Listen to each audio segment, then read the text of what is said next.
శివాయ గురువే నమః. శ్రీమాత్రే నమః. కార్తీక పురాణం 12వ అధ్యాయం.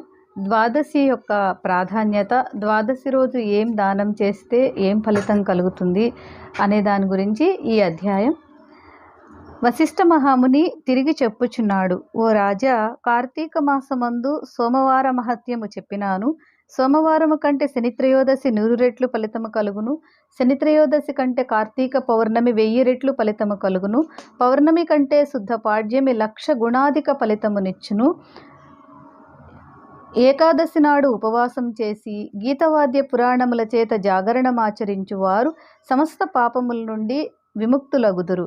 కార్తీక మాసమందు ద్వాదశి రోజు అన్నదానం చేయువానికి సమస్త సంపదలు వృద్ధి చెందును.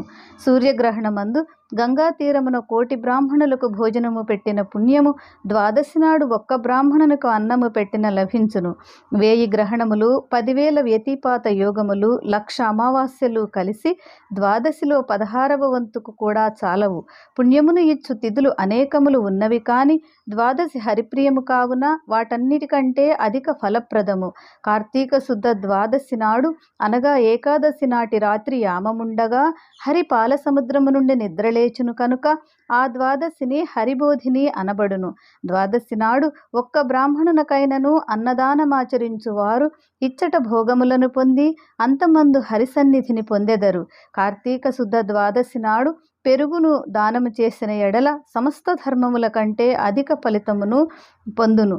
కార్తీక మాసమందు ద్వాదశి నాడు భక్తితో వస్త్రదానమాచరించువారు పూర్వజన్మార్జిత పాపములు నశింపచేసుకుని వైకుంఠమునకు వెళ్ళెదరు. కార్తీక మాసమందు ద్వాదశి ఎందు కానీ, పౌర్ణమి ఎందు కానీ, పాడ్యమి ఎందు కానీ కంచు పాత్రలో ఆవు నెయ్యిని ఉంచి దీపం వెలిగించి దానమిచ్చువానికి 1,000 జన్మములలో చేయబడిన పాపములన్నీ నశించును. కార్తీక ద్వాదశి నాడు ఫలమును, యజ్ఞోపవీతమును, తాంబూలమును, దక్షిణ ఇచ్చువారు ఈ లోకమందు అనేక భోగములు పొంది అంత్యమందు వైకుంఠమున విష్ణువుతో కూడి చిరకాలం సుఖించెదరు. అదే రోజు బంగారు తులసి వృక్షమును, సాలగ్రామ దానమును చేయువారు పొందే ఫలితాన్ని చెప్పెదను, వినుము. ఈ విషయమందు ఒక కథ కలదు. దానిని విన్న సమస్త పాపములు నశించును. గోదావరి తీరమందు దురాచారవంతుడైన ఒక కోమటి కలడు. అతడు ఎన్నడూ ఒక చిన్న దానం కూడా చెయ్యలేదు. నిత్యము పరనింద చేయుచు పరద్రవ్య ఆసక్తి కలిగి ఉన్నాడు. ఆ కోమటి ఒక బ్రాహ్మణునకు అధికముగా అప్పు ఇచ్చి ఆ రుణాన్ని తిరిగి పుచ్చుకొనుట కొరకు ఆయన ఉండే గ్రామానికి వెళ్ళి గ్రామాంతమందు ఉన్నట్లు తెలుసుకొని అచ్చటికి వెళ్ళి నా సొమ్ము ఇమ్మని అడిగాను. బ్రాహ్మణుడు ఆ మాట విని, ఓయి, ఈ నెలాఖరికి నీ సొమ్మును నీకు ఏదో విధంగా ఇచ్చేదను, కాబట్టి కొంచెం నిదానించి నీ సొమ్మును తీసుకోమని చెప్పాను. రుణమును పుచ్చుకొని తిరిగి సొమ్ము ఇవ్వని వారు నరకమందు నానాయాతనలు పొంది తిరిగి రుణదాతకు పుత్రుడై జన్మించి వారి రుణము తీర్చవలసి ఉండును. బ్రాహ్మణుడు ఇట్లు చెప్పిన మాటలు విని వైశ్యుడు కోపము చేత కళ్ళెర్ర చేసి, నాకు ఇవన్నీ చెప్పవద్దు, నా డబ్బు నాకు ఇమ్మని బ్రాహ్మణుని తన్ని కత్తితో కొట్టెను. ఆ దెబ్బచే బ్రాహ్మణుడు సింహము దెబ్బచేత లేడివలే మృతి చెందెను.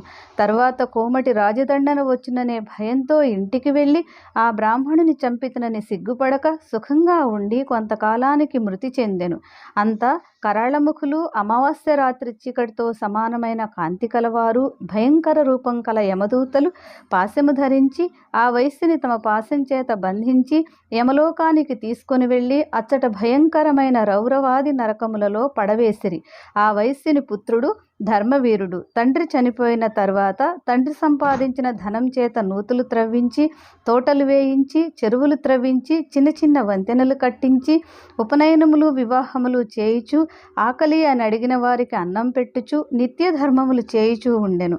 ఇట్లుండగా ఒకప్పుడు ఆ ధర్మవీరుడు శ్రీహరిని పూజించుచు సమయమున నారద మహాముని సమస్తలోకములందు తిరుగుచు ఆనాడు యమలోకము నుంచి బయలుదేరి తన వీణాతంతువులను ధ్వని చేయుచు రోమాంచితుడై గోవింద నారాయణ కృష్ణ విష్ణు అనంత వైకుంఠ శ్రీనివాస శ్రీవత్స విశ్వంభర సమస్త దేవతా చక్రవర్తి నమస్తే నమస్తే అని కీర్తన చేయుచూ వచ్చెను. ఇట్లు నృత్యము చేయుచున్న నారదమునిని చూసి వైశ్యుడు ఆనందసాగర మగ్నుడై నేత్రముల వెంట ఆనంద భాష్మములను కార్చుచూ మునిపాదాలకు నమస్కరించి దండ ప్రణామం ఆచరించెను. నారదుడు తన పాదములకు ప్రణమిల్లిన వైశ్యునితో ఇట్లనెను.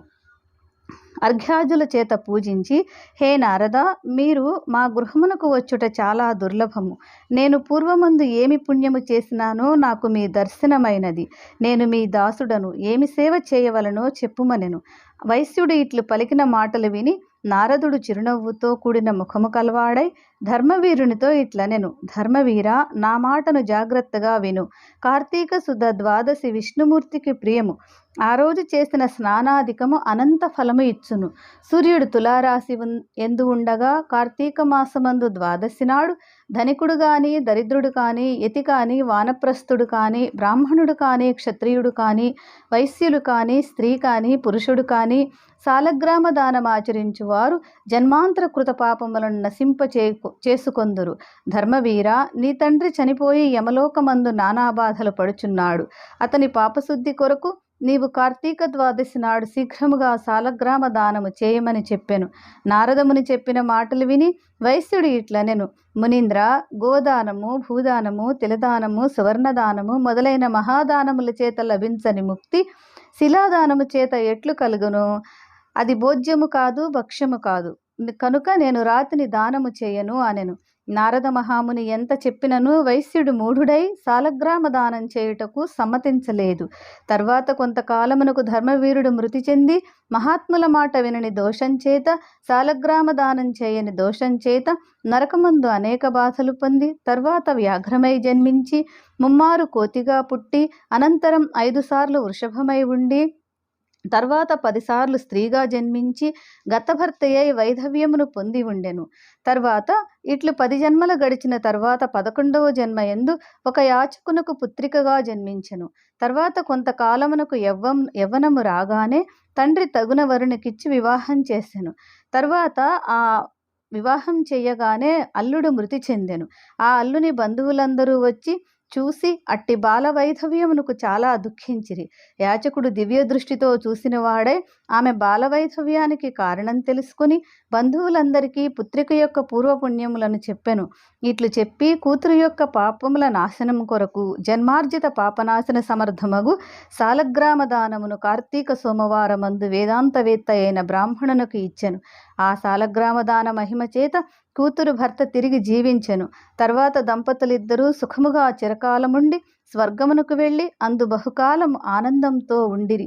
తర్వాత బ్రాహ్మణుడై పుట్టి పూర్వపుణ్యము చేత జ్ఞానము పొందెను. ప్రతి సంవత్సరమందు కార్తీక సోమవారమున సాలగ్రామ శిలాదానమాచరించినచో ఆ పుణ్యముతో మోక్ష సామ్రాజ్య పదవి గదురయ్యెను. రౌరవ నరకముందున్న వాని తండ్రియు ఆ సాలగ్రామ దాన మహిమ చేత ముక్తుడయ్యెను.